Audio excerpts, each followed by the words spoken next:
Hola a todos, bienvenidos a un nuevo episodio de nuestro podcast, en el que tenemos conversaciones con respuestas a padres con preguntas. Hoy le damos la bienvenida a Marcela Lizarazo, mamá pacha y experta en analítica de datos e inteligencia artificial. Marcela tiene más de 10 años de experiencia en diferentes empresas de sectores como retail, consultoría, salud y cajas de compensación. Bienvenida, Marcela, a este espacio. Gracias, Cata. Súper contenta, súper feliz de estar aquí. Gracias de verdad por acompañarnos. Hoy Marcela viene a compartir con nosotros un tema súper importante y que está muy, en boca de todas las personas y que nosotros como padres tenemos que conocer muy bien, ya que se trata de una realidad que no solamente nuestros hijos ya viven, y nosotros también, sino que también, afecta a nuestra vida diaria de manera positiva si la usamos bien, o bueno, también existe la otra forma si de pronto no tenemos algún tipo de desconocimiento. Entonces vamos a hablar de inteligencia artificial, este tema tan maravilloso que hoy a todos nos tiene como ávidos de conocer y que sabemos que es sumamente importante para nosotros como papás de saber qué hay detrás de todo eso. Pero para arrancar del principio, arranquemos en qué es inteligencia artificial. Expliquémosles a todos los papás de qué se trata esto. Listo, Cata, muchas gracias. Tú lo acabaste de comentar, hay que tener un referente de saber qué es, ¿sí?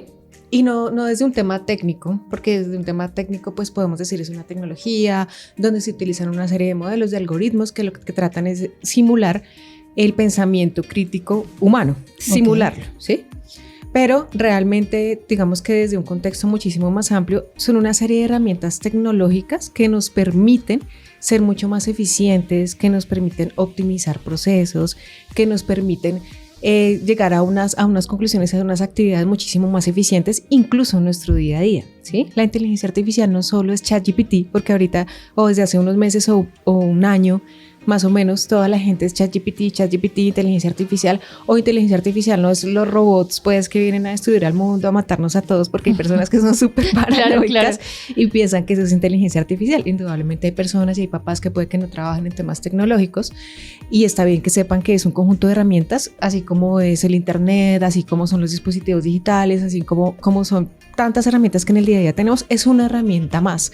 Ahora bien, tú lo mencionabas, es una herramienta que se debe potencializar y que se debe utilizar de una buena forma, porque como toda herramienta tecnológica puede abrir puertas a que hayan temas que no son tan convenientes, a que hayan temas éticos, a que haya temas que se utilicen no a favor sino en contra, como por ejemplo fraudes, como por ejemplo robos, ¿sí? Evasión de la privacidad, que llegue a un tema de bullying, que lo hablábamos ahora. Entonces hay que tener también en cuenta que son una serie de herramientas que nos pueden ayudar y potencializar. Te quería traer un dato y es que en el último mes se han lanzado más de 2.000 aplicaciones de inteligencia artificial. Wow. Entonces, insisto, inteligencia artificial no solo es ChatGPT, sino es una cantidad de herramientas que nos sirven para nuestro día a día, para ser muchísimo más eficientes, para ser muchísimo más productivos, y también va en línea con el tema de crianza de los hijos, y puede ayudar a los papás y a los hijos también a tener unas experiencias súper innovadoras, retadoras. Y ese es el objetivo también de hablar un poquito de este tema. Eso, hablemos de eso. ¿Cómo la inteligencia artificial puede ser una herramienta que nos ayude en la crianza de nuestros hijos? O sea, ¿cómo le podemos dar ese uso para llegar a eso, a darle la vuelta a la inteligencia artificial para que esté a favor de los papás? Listo, Cata. En esta era digital, ¿sí? Porque no solo es el tema de inteligencia artificial, sino la era digital. Hablemos de todos los contextos digitales que pues ahora que permean todas nuestras casas y nuestros contextos. ¿En qué sentido? Cuando nuestros hijos eran pequeños teníamos un monitor para el bebé, para mirar qué estaba haciendo y demás. Hay aplicaciones que van visualizando y van controlando el peso y la talla de los niños, por ejemplo, ¿sí? Entonces hay una serie también de herramientas tecnológicas que dentro de la era digital se complementan y ayudan al tema de la crianza. Entonces nosotros ya tenemos dispositivos en nuestra casa, hay neveras inteligentes, hay casas inteligentes, hay una serie de dispositivos que ya vivimos con eso, y eso hace parte también de todo el tema de inteligencia artificial, ¿sí? Cuando una nevera nos dice sacó la manzana del lechito, eso es inteligencia artificial, robótica, automatización, eso es tecnología, ¿sí? Y eso es lo que nos permite tener una vida también súper interesante si vamos en línea con todo ese contexto. Ahora bien, hay unas herramientas también que permiten a los papás tener como todo ese enlace en crianza y en educación. ¿Y a qué me refiero? A que un niño o un hijo no aprende igual a otro niño o a otro hijo, inclusive, ¿sí? Estando en la misma casa, si uno tiene 2, 3 hijos, todos tienen un aprendizaje totalmente diferente y diverso. Entonces, estos temas de inteligencia artificial y herramientas ya están permeando no solo el tema de crianza como tal, ¿sí? Y de automatización del día a día, sino también de educación. Entonces, hay muchas herramientas que nos permiten, desde la parte pedagógica, apoyar a los docentes y a profesores, que de hecho hace poco también una charla aquí en Pachas enfocada hacia los docentes de cómo podemos, digamos que, utilizar esas herramientas desde la academia, pero eso también permea en la casa, porque nosotros también somos parte fundamental de ese proceso de aprendizaje de nuestros hijos, ¿sí? Okay. Indudablemente los colegios y demás tienen un foco importante, pero nosotros desde la casa también apoyamos a nuestros hijos. También nos damos cuenta y conocemos de primera mano nuestros hijos en que son buenos, ¿sí? Bueno, es para arte, para matemáticas, para ciencias, si les encantan los deportes. Entonces todos los niños aprenden de forma diferente y ese aprendizaje cada vez tiene que ser más automatizado, ¿sí? Y hay muchas herramientas que nos permiten crear contenidos, crear audio, personalizar presentaciones. Por ejemplo, no sé, un tema de ciencias, el sistema digestivo, ¿sí? Nos permite sobre ese tema empezar a personalizar una presentación para que sea un desafío o unas adivinanzas o un reto creativo para un niño. ¿Un método de estudio, por ejemplo? Exacto, un método de estudio con unos colores que le llamen la atención a un niño en particular, o si le gustan los deportes, se va por el lado de los deportes y ciencia. O sea, hay una serie también de herramientas que nos permiten, insisto, esa personalización. De hecho, acá te traigo unas y que pues de pronto los papás que nos están escuchando quisieran saber. Sí, hay muchas herramientas, pero bueno, ¿cuáles son esas herramientas realmente y cómo se llaman? Por ejemplo, hay una que se llama Curipod. Después de pronto dejamos los nombres así, donde crea presentaciones interactivas y crea todo un clima de personalización, ¿sí? Con esas presentaciones de los temas que les estaba comentando ahora. Hay otra que se llama Diffit, que adapta materiales educativos a las necesidades de cada niño. Lo que les mencionaba, el material educativo específico, fracciones en matemáticas, tú le das una serie de características a la herramienta del niño, que le gusta, que no le gusta, qué edad tiene, en qué contexto social vive, en qué contexto sociodemográfico, y él te va a sugerir una serie también de recomendaciones. Hay uno súper chévere, Cata, que se llama Magic School. Súper recomendado, porque automatiza la planificación de lecturas, ¿sí? Entonces te va produciendo audio y video, y las lecturas pueden ser muchísimo más interactivas, de libros y de textos en diferentes idiomas, más de 12 idiomas. Esta herramienta es súper chévere. Hay otra que se llama Education Copilot, que ahorita están súper de moda los Copilot, que es un asistente virtual de enseñanza y genera planillas que cumplen una gama de necesidades educativas. Entonces acá ya nos vamos a un copilot, a un asistente personalizado, y eso yo lo decía en la charla con los profesores, un asistente personalizado para los papás. Necesitamos un asistente educativo. ¿Cuánto dinero no invertimos en refuerzo matemática, refuerzo inglés, refuerzos sociales? Hay una cantidad de herramientas que también, si las utilizamos de buena manera, pues nos pueden ayudar con toda esta magnífico. Yo a veces les digo a mis hijas que estoy validando el bachillerato, pero de verdad hay cosas que no me acuerdo o que siempre tenemos que pedir ayudas externas. Y estas herramientas que nos estás dando, pues me parecen fantásticas, porque sí volvemos a aprender como papás, pero adicionalmente es favorecer el modelo de aprendizaje de nuestros hijos. Exacto. Que no todos aprenden igual. No todos aprenden igual. Hay una que se llama también EduID, que es muy parecida a la de Copilot. Entonces es esos asistentes virtuales que nos pueden ayudar. E indudablemente el tema de ChatGPT. Y yo quiero hablar unos minuticos de este tema, porque el ChatGPT es una herramienta importante, interesante, pero lo más importante es saber generar las preguntas y tener como ese pensamiento crítico que trata de imitar la inteligencia artificial, pero al final no lo alcanza a lograr, porque es un pensamiento muy, muy rígido, ¿sí? Tú le das una serie de comandos, tú le das una serie de patrones, tú le das un histórico de datos y él va generando, ¿sí? Por eso se llama inteligencia artificial generativa. Pero ese razonamiento que tiene el humano es el que todavía no tiene la inteligencia artificial, y no creo que lo vaya a tener nunca. Esa capacidad de discernir qué está bien, qué está mal, cómo lo puedo dentro de un contexto generar y demás. Entonces el ChatGPT es súper bueno, es súper interesante, es una buena herramienta, pero insisto, lo más interesante es que nosotros sepamos cómo le vamos a preguntar a ese chat, cómo vamos a interactuar con él. Hay un tema de privacidad de datos que te comentaba ahora que es importante, nada de darle datos privados de niños, fotos, la dirección de la casa, o sea, sí, uno puede pecar por ser muy inocente, pero o sea, hacer datos, una invitación al cumpleaños de la hija con la dirección de la casa de uno. No. Sí, esos datos, esas aplicaciones, recordemos que hay versiones gratuitas y hay versiones pagas. Las versiones free tienen un tema muy abierto de protección de datos, es decir, todos esos datos se los puede quedar pues la herramienta y pues de pronto puede haber un tema ahí. Entonces tengamos mucho cuidado también en descargar esas herramientas que son free, leamos las condiciones, usos y términos y seamos muy cuidadosos con nuestros niños, por favor. Eso es súper importante, nada de fotos, nada de darle datos muy íntimos, ¿sí?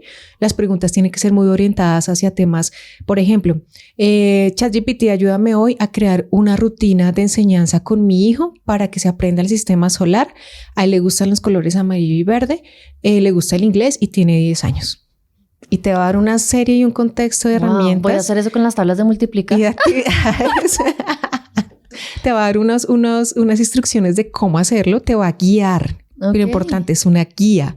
Ya depende de ti cuando lo leas, cuando lo interiorices y cuando lo vayas a poner en práctica en tu entorno, en tu casa, pues cómo lo vas a generar, ¿no? Ahí está, insisto, el tema de tener la capacidad de discernimiento y raciocinio que tenemos los humanos y que nunca ningún robot, ni ningún chat, ni ninguna inteligencia artificial lo va a poder imitar ni reemplazar. Entonces, aquí la invitación y siempre mis charlas han sido muy enfocadas a la inteligencia artificial y la tecnología son herramientas súper buenas que nos ayudan en nuestro día a día, que nos ayudan a potencializar, a ser mucho más creativos, a tener todo el tema de innovación también presente en nuestra casa, en nuestro hogar. No le tengamos miedo a estas herramientas. No pensemos que la forma tradicional es la mejor forma, porque en la forma tradicional nos podemos demorar 12 horas haciendo una actividad y en la forma ya de automatización de robótica y demás nos podemos demorar 2 horas haciendo una actividad. Eso no quiere decir que se reemplace a una persona, que se reemplace un tema de un cargo. Puede pasar en cargos operativos mucho más adelante, pero lo importante es saber cómo vamos a potencializar ese tiempo que queda adicional de lo que antes hacíamos en 12 horas, ahora en 2, pues lo podemos dedicar a muchos más temas, como por ejemplo compartir espacios con nuestros hijos, ¿sí? Claro. Enseñarles a los niños muy pequeños hay que enseñarles que hay unas nuevas tecnologías y ellos van creciendo ya con eso, entonces hay que enseñarles a tener el tema ético, a decirles esto no va a reemplazar que tú hagas tus tareas, esto no va a reemplazar que tú aprendas, esto no va a reemplazar nunca la enseñanza que te damos tu papá y tu mamá y tus profesores, pero ya es algo que tiene que ir entrando en la vida de todos porque pues cada vez más, ¿sí? Va a ser parte de nuestros contextos y de nuestras realidades. Entonces, la invitación es esa. Yo les dejo como estas herramientas a los papás porque la verdad, si quieren experimentarlo y si quieren hacer una presentación de un tema puntual, van a ver que son herramientas súper interesantes. Si tienen en esa como, no sé, esa curiosidad por los temas tecnológicos y demás que lo pueden tener muchos papás, pues también es súper interesante que lo aprendan a utilizar. Y lo más importante es esa base de valores y de ética para que nunca perdamos nuestro rumbo, nunca perdamos como esos valores y esas bases que tenemos desde nuestra casa de poder ser reemplazadas por algo, por alguien, no. O sea, hay también un tema súper interesante en ética que lo he hablado también en muchos contextos. Pues Marcela, antes de pasar al siguiente tema, quisiera agradecerte porque es que, claro, nosotros muchas veces como papás siempre estamos viendo el lado negativo de todo esto y nos acabas de regalar la posibilidad de encontrar herramientas. A mí como mamá me acabas de abrir un mundo de posibilidades. Yo no quiero pelear con mis hijas por tener que estudiar muchas veces porque uno tiene un método, los hijos otro. Exacto. Qué rico uno poder encontrar en esto el lado positivo de cómo podemos facilitar nuestra vida como papás y en eso te quiero agradecer. De verdad ya se me abre así un universo de nuevas posibilidades y eso es algo que si no vienes de pronto hoy no lo vemos. Sí, entonces, exacto. Gracias por eso. Ese es el mensaje y lo que tú dices. Uno tenía de pronto una metodología de enseñanza diferente y poder llegar hoy otra vez a ayudarle en una tarea, apoyarle a los hijos en algún tema. Hasta es estresante para uno, ¿sabes? Claro. Porque uno no sabe, uno utiliza su metodología o uno va y busca por Google a ver o por ChatGPT qué es lo que hay, pero decirle, mire, es que estas son las tablas, es que apréndaselas así 5x2 y, o sea, como antes era el método como tan rígido, ahora con todas estas herramientas que hay que puede ser muy personalizado, lo que te comentaba, hasta los colores, los animales que le gustan al niño, una canción, o sea, estas herramientas te crean una canción de las tablas de multiplicar si al niño le gusta la música y le apasiona el tema artístico, ¿sí? Wow. Entonces imagínate aprendértelo con una canción, las tablas de multiplicar es muy diferente y muchos temas que van personalizando y va potencializando. Ponerle un desafío a un niño, ponerle un desafío de colores, de muñecos dentro de una herramienta o hace este laberinto o este rompecabezas y ahí va aprendiendo, por ejemplo, palabras en otro idioma. No solo en inglés, sino en muchos idiomas. O aprendiendo los componentes del sistema solar, del sistema digestivo. Bueno, o sea, tantos temas que hay que para los niños son a veces un poco complejos. Nosotros podemos ayudarles hacia los niños desde casa y realmente el tiempo es mucho menor, insisto, porque de pronto a veces uno no tiene el tiempo para sentarse, explicarle y se estresa a uno, se estresa a ellos y es bien compleja esa crianza, pero si va de la mano de todos los componentes tecnológicos que tenemos hoy en día, insisto, utilizándolos de buena manera, pues puede hacer nuestra vida mucho más fácil y esas horitas extras, ir al parque, salir, disfrutar la vida y va a ser un gana y gana para las dos partes. Me encanta, gracias por eso de verdad. Ahora hablemos de algo súper importante también y es todo este expertise tuyo en el mundo de la tecnología, en este mundo STEM en el que las mujeres estamos como empezando a escalar, a empezar a ganar un espacio. ¿Cómo ha sido para ti? ¿Cómo ha sido como mujer enfrentarte a un mundo como la tecnología? Cuéntanos un poquito de tu experiencia porque es muy interesante, yo creo que para todos entender que no ha sido seguramente fácil, pero que si todos hemos sido suficientemente observadores, todo lo que nos acabas de decir tiene un toque de mujer. ¿Sí? Es lo que pensaría una mamá para ayudar a otras mamás. Por eso me parece espectacular que nos estamos entendiendo perfectamente porque tú le estás dando un toque femenino al tema de la tecnología que creo que ayuda no solamente a mujeres, a hombres también. Pero ¿cómo ha sido incursionar en un mundo como este? Bueno, Cata, como tú lo comentas, el camino no ha sido fácil. Aquí aprovechemos que estamos en el mes ya de la mujer, ya empezamos marzo, y que estamos en un colegio femenino donde potencializamos todas las capacidades que tienen nuestras niñas, precisamente con todo lo que tiene que ver con STEM, las carreras STEM. No ha sido fácil, ¿por qué? Pues porque todavía hay muchos rasgos de temas de machismo dentro de dentro del mundo corporativo y dentro del mundo tecnológico. Yo te comentaba que yo tenía a cargo grupos de 30, 40 personas donde la mayoría, el 80% son hombres y la proporción, digamos que mundial que hay es 80-20, es decir, 80% hombres, 20% mujeres en todo este tema de analítica, datos, inteligencia artificial. Entonces tenemos una brecha muy importante que cerrar y esa brecha se cierra desde nuestras niñas. O sea, no pensemos que ya las niñas que se están graduando, que no, sino desde las niñas pequeñas que tienen ya una curiosidad por temas tecnológicos, los papás nos podemos dar cuenta de eso y podemos empezar a potencializarlas, ¿sí?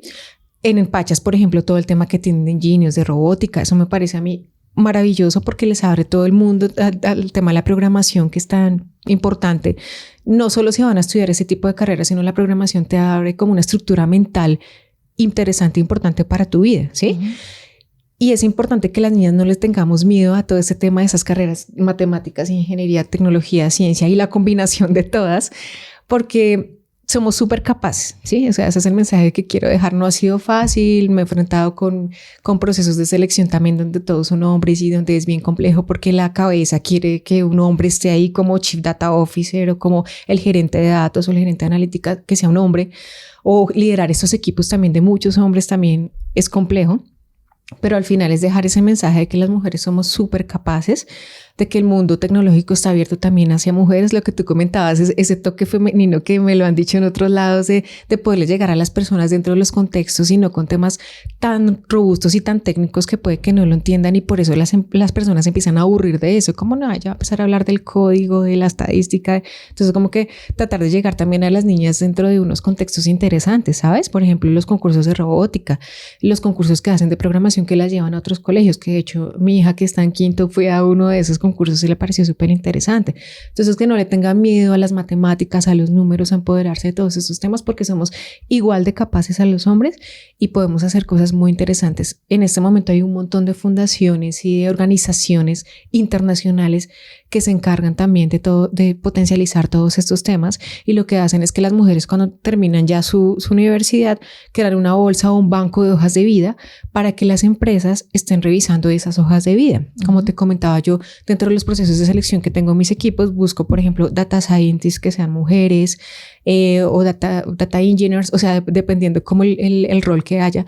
Son pocas las hojas de vida de mujeres que llegan, pero llegan. Okay. Entonces yo trato también desde mi rol, desde todo este tema que hago con estos grupos sociales y fundaciones nacionales e internacionales, tratar de que las mujeres también impulsen sus carreras y entren al mundo laboral y demuestren al mundo que también son súper capaces de potencializar y liderar todos estos temas. Entonces de ahí también quiero dejar un mensaje para todas nuestras niñas, para todas las niñas que nos puedan también estar escuchando en este podcast, porque realmente somos capaces y este mundo es súper apasionante, el mundo de los datos, de la inteligencia artificial, cada vez se hace mucho más llamativo. De hecho, las carreras que tienen como más auge o los roles que tienen más auge dentro de los próximos años son los que tienen que ver con datos, el rol de el data scientist, por ejemplo. Todos los temas de análisis de datos, de capacidad de raciocinio y demás, pues todo lo que tiene que ver con STEM es el futuro y tú lo sabes. Entonces, pues que las niñas no le tengan miedo, que estudien estas carreras si les apasiona, si les gusta, darles un impulso a que sí se puede. Yo llevo más de 10 años en este tema y lo que me falta también por experimentar y por aprender. Y ven, ¿qué está pasando con los hombres? Es decir, ellos ya empiezan a percibir que las mujeres tienen mucho que aportar, todavía es un camino difícil. ¿Cómo lo has sentido? Es decir, para ellos es como si estuviéramos entrando en un terreno, ¿no? Sí. Pero se ha ido ganando ese espacio y ¿cómo lo empiezan a ver? ¿Qué pasa, digamos, cuando tú eres jefe de 40 hombres? ¿Sí? ¿Qué pasa ahí?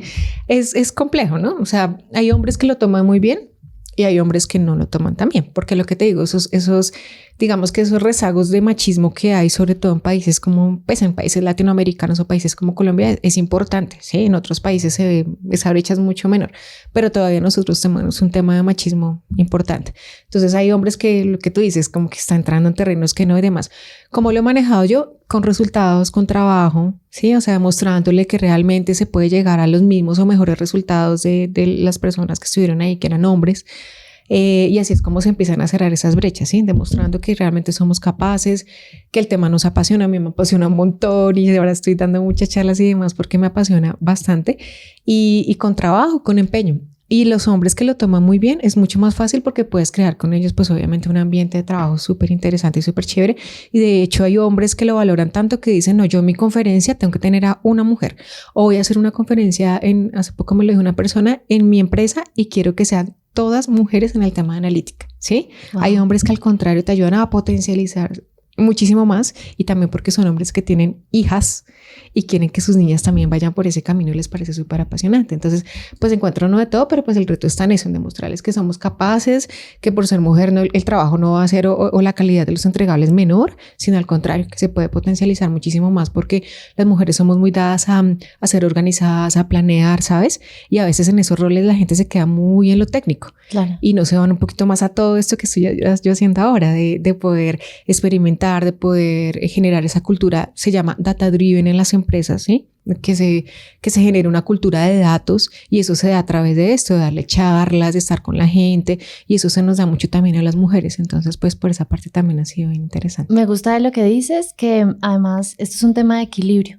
Siempre que trabajamos juntos nos va mejor. Exacto. Es decir, que trabajar de la mano hombres y mujeres, pues siempre va a ser ganador. Siempre. Y eso va a tener mejores resultados siempre cuando estamos hablando de equilibrio. Yo pienso que la equidad habla de eso, más que simplemente que siempre haya un tema de feminismo o algo así. No, es cómo trabajamos juntos para tener mejores resultados. De acuerdo, y por eso las empresas buscan una equidad de 50-50. Digamos, si el equipo está 50% de hombres y 50% de mujeres, se balancea en todo sentido mucho mejor, porque indudablemente el hombre también tiene un rol totalmente importante y específico dentro de la sociedad. Lo que tú dices, no se trata de un tema de feminismo, no, se trata de un tema de demostrar que las mujeres también somos capaces y en este mundo de los datos, la analítica y la inteligencia artificial también podemos brillar y llegar muy lejos. Vale, pues Marcela, gracias. Yo quisiera cerrar este podcast que ha sido maravilloso.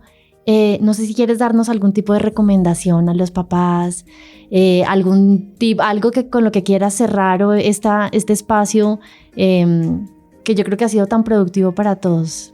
Bueno, Cata, mira que las últimas charlas y conferencias que he dado han sido muy enfocadas a estar muy cercano a las personas, ¿sí?